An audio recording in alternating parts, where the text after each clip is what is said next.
Welcome to the Fur and Feathers Homestead. Here we learn about gardening, farming, preserving food, and just sustainability for our family.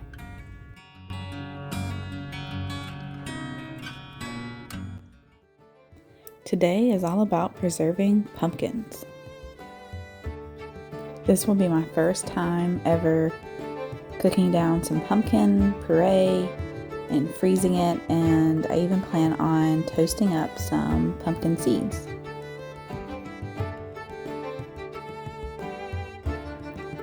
So obviously we cut off the stem and then cut it in half and clean out the insides of the pumpkin.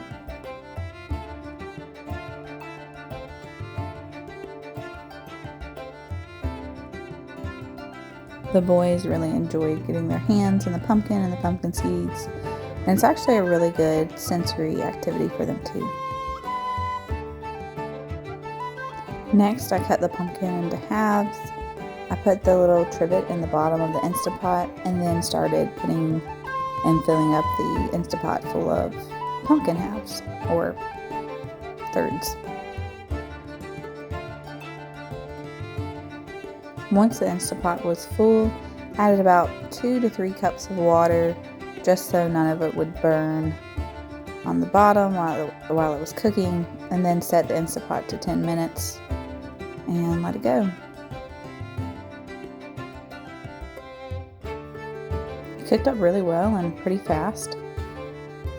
I wanted to let it cool down a little bit before I started processing it. So I'd watched a video on processing pumpkins, and they had left the skins on because they have really good nutrition value, I guess, but they did not break down all the way in my processor, my food processor.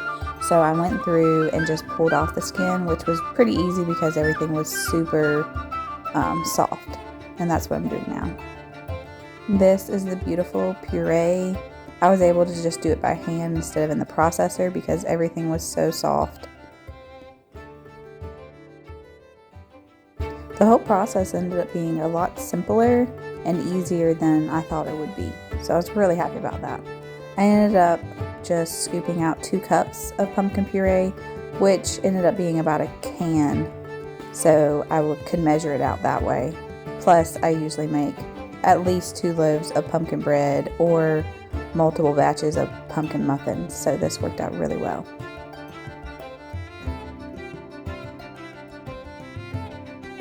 Then of course, always label and date your items, whether they're in cans or in bags, because I have personally forgotten what I've put away. So I wanted to go ahead and use up some of the fresh pumpkin puree and make some pumpkin muffins. I will definitely link this recipe down below. I found it on Pinterest probably last year, and it has been the best pumpkin bread, pumpkin muffins that I've ever made, and it's super simple. It just calls for like a cup of flour, half a cup of brown sugar, half a cup of cane sugar, some baking powder, some baking soda, a teaspoon or half a teaspoon of salt,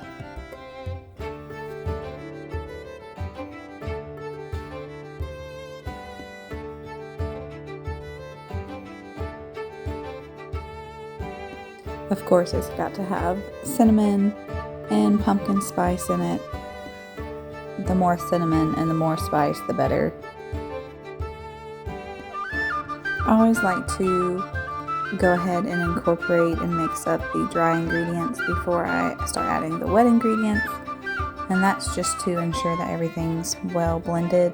Then I added some coconut oil, started melting some coconut oil.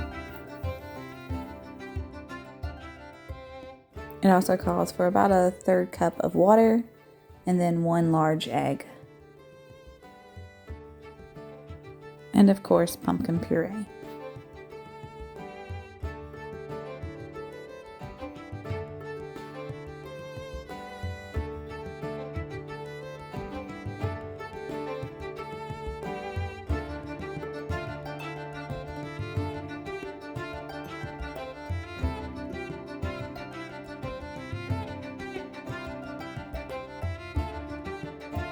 I wanted to make up some pumpkin muffins this time because my kids love muffins so much. So it'll make 1 loaf of pumpkin bread or 12 muffins.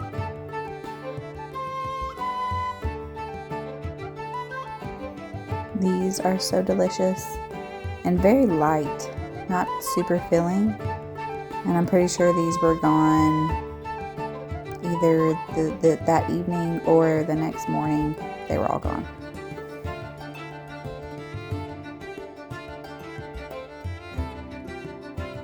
So I'm a huge advocate for not letting anything go to waste. So I wanted to toast up some pumpkin seeds. This would be my first time ever doing that as well, and they turned out great. Anything that we didn't use ended up just going to the chickens, which we're super happy about that. So I rinsed off the seeds. I started a pot of boiling water with some salt, kind of dried the seeds off a little bit, and then just stuck them right into the pot of boiling salt water.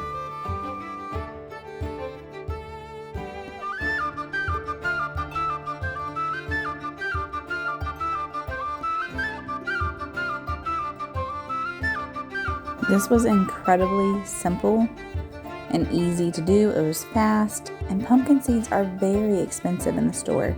So knowing that I can just buy some pumpkins to make puree from and then toast up the seeds, I feel like it's totally worth the process. Then I just laid out the seeds on a baking sheet. Try to get as even as possible. They were really hot. Then I preheated the oven to 400 and toasted the seeds for probably about, 20 minutes or so. And they came out super crisp. They smelled good. They tasted a lot like popcorn to me. This was a well-loved treat by the whole family.